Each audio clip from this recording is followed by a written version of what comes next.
Afin de réaliser une pâte, pour confectionner des éponges, nous avons besoin de poudre d'amande brute, de fécule de pomme de terre ou d'amidon de maïs, de sucre semoule, de blanc d'œuf et d'amandes hachées. Commencez par mélanger la fécule avec la poudre de fruits secs.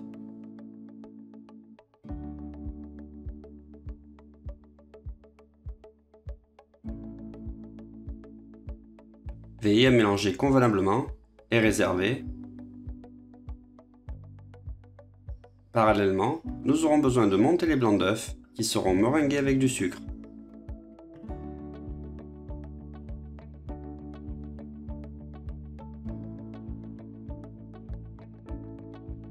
Une fois que les blancs commencent à prendre du volume, ajoutez en puits le sucre semoule.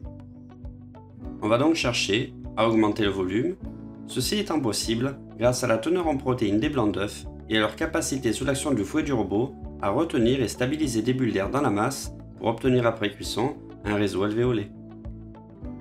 Serrez les blancs jusqu'à obtenir une masse qui ait de la tenue mais qui reste encore souple, une texture au bec. Intégrez le mélange de poudre et mélangez délicatement la maryse sans effondrer la masse. Idéalement, intégrez le mélange de poudre en 2 fois. L'utilisation du fouet est déconseillée pour tout mélange de blanc d'œuf meringué qui pourrait casser toute la structure.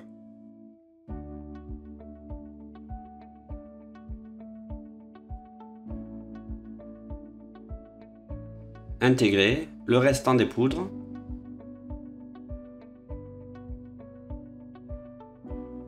La recette contient de l'amidon apporté par la fécule qui va permettre d'obtenir une certaine tenue.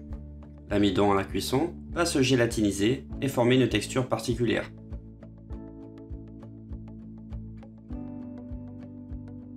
Mélangez soigneusement en soulevant bien la masse.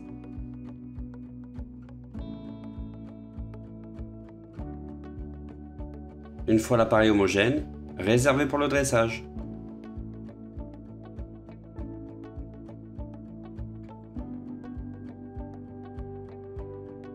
Stabilisez la feuille de papier cuisson avec un peu de pâte pour éviter qu'elle s'envole à la cuisson. Il est d'ailleurs totalement envisageable de travailler sur un tapis de cuisson. Couchez les structures à l'aide d'une poche munie d'une douille unie numéro 10 ou 12.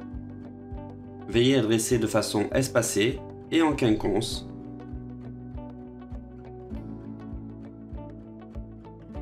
Une fois dressé sur plaque, parsemez généreusement d'amandes hachées.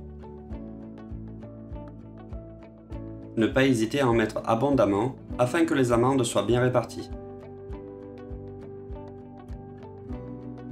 Retirez l'excédent en penchant la plaque et en débarrassant les amandes en bac gastro.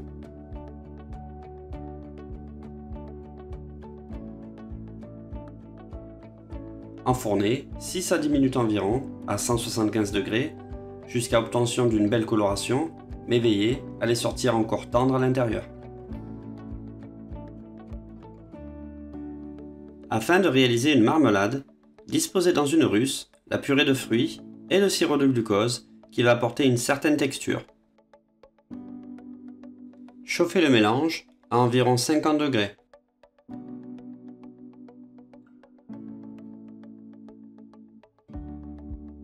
Mélangez la pectine NH au sucre semoule.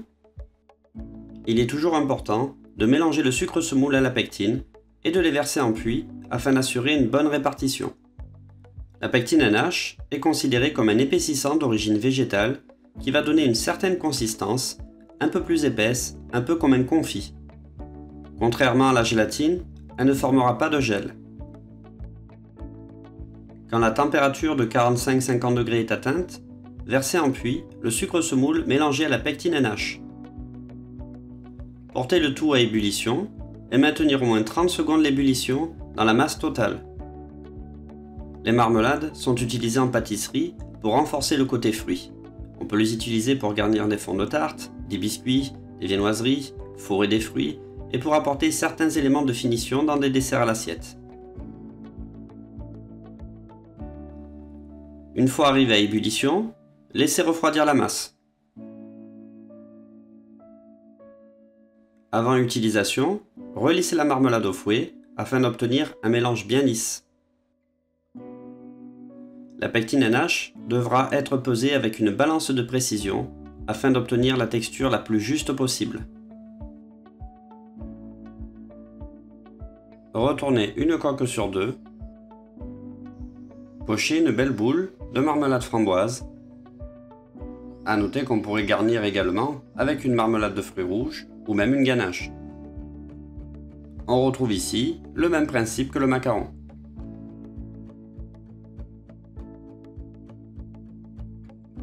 Refermez pour finir la structure avec la seconde coque.